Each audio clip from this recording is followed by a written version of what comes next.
Bonjour les amis. La vidéo du jour, je l'ai appelée la théorie de la destruction créatrice, ou quand tout paraît fichu, l'espoir peut renaître. Connaissez-vous Joseph Schumpeter? C'est un économiste autrichien né en 1883 et mort en 1950, et père entre autres de la théorie de la destruction créatrice et également celle de l'innovation.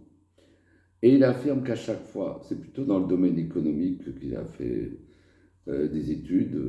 Par exemple, quand il y a une innovation qui arrive et qu'un secteur entier va être déstabilisé parce que ceux qui sont en place, ils vont peut-être voir leur part de marché diminuer parce que cette nouvelle innovation va chambouler les donnes. En fait, si on transpose ça en général, il dit que chaque fois que quelque chose meurt, immédiatement ou en même temps, quelque chose renaît. On a ces exemples dans nos milieux, hein, par exemple nos familles, il peut y avoir un décès, puis il peut y avoir une naissance de suite après. Ou quand on est au fond du trou, quand on est désespéré, il peut y avoir un sourire, une aide ou une bonne nouvelle qui fait qu'on remonte, la spirale infernale au fond de la piscine, on donne un grand coup de pied et puis on remonte. Et moi, j'ai eu aujourd'hui deux bonnes nouvelles. La première, c'est en entendant Lucie Castet, qui est peut-être la future première ministre de France sur France Inter, donner son interview pendant 20 minutes.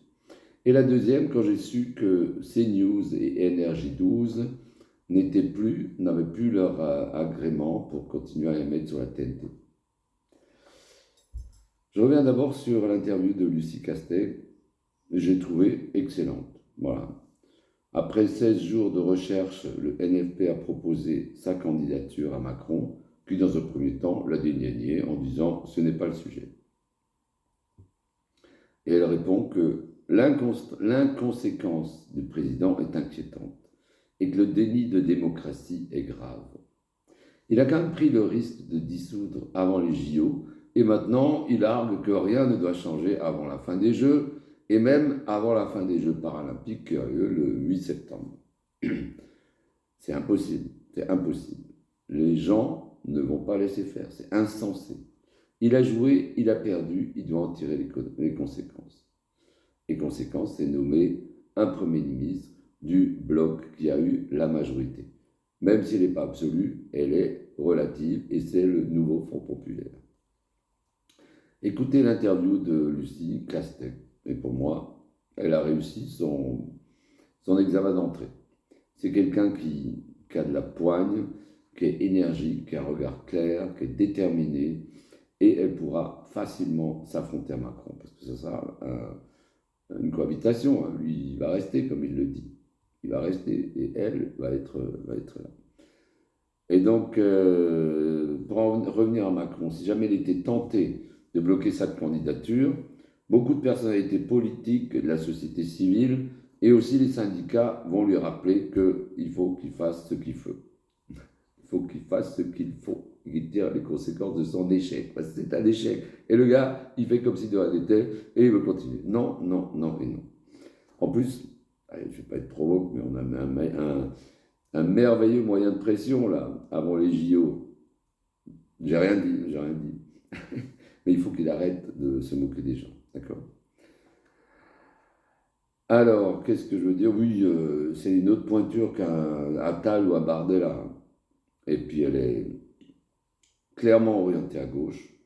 Et parmi ses priorités, supprimer la réforme des retraites, instaurer la justice fiscale, et notamment en faisant payer les riches.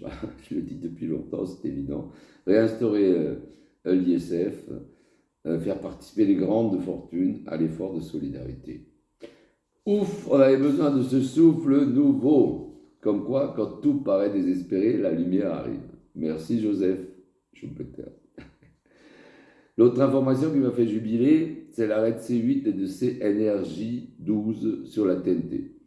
16 mises en garde, 7 mises en demeure, 9 sanctions pécuniaires, dont la majorité sur les 2 dernières années. Malgré tout ça, Vincent Dollereux et Cyril Hanouna ont continué, se croyant tout permis, tout puissant. L'Arcom les a débranchés. De quoi diminuer un peu les haines sur nos chaînes. Et par la bande, rappelez aux milliardaires, vous n'êtes pas au-dessus des lois. Bien sûr, vous trouvez une parade, bien sûr que Hanouna va continuer à déblatérer. Voilà, il est trop puissant pour Bolloré. Ah, c'est un mec qui fait le buzz. Et donc le buzz, ça fait quoi? Ça fait de l'audience. Et l'audience, ça fait quoi? Ça fait de la pub. Et la pub, ça fait quoi? Ça fait des rentrées de milliards. Voilà. Aussi simple que ça. Et bien sûr, l'extrême droite râle et hurle, ah oui, c'est la censure. Et Ciotti a déjà sorti un logo, touche pas à C8. Mais qu'il est bête ce Ciotti, franchement. Mais il agit pour la sauvegarde des intérêts de son copain Bolloré, parce que maintenant on le sait, c'est bien Vincent Bolloré qui a intrigué pour que Ciotti quitte les LR, le Rassemblement, non, le LR, les Républicains, pour rallier le Rassemblement national. Il y a des jours où il y a des bonnes nouvelles, ça fait du bien. Mais il faudra bien se garder de partout, car les coups vont pleuvoir.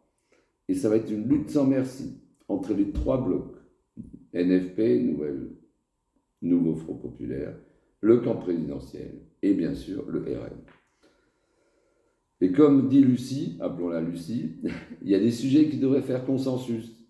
Voilà. Comme par exemple l'abrogation, décidément, de la loi sur la retraite à 64 ans, plus de justice fiscale, rétablissement de l'ISF. Donc les députés devront aussi prendre la responsabilité et les voter. Et s'ils ne les votent pas, on va leur dire, mais t'es où? T'as dit que t'étais contre. Hein, t'as protesté quand la réforme est passée au 49.3, et maintenant tu votes, voilà. Donc il y a ça. Mais c'est ainsi qu'on va avancer. Mais il faudra la stratégie être intelligente, et j'ai l'impression, en l'ayant entendu 20 minutes, qu'elle l'est.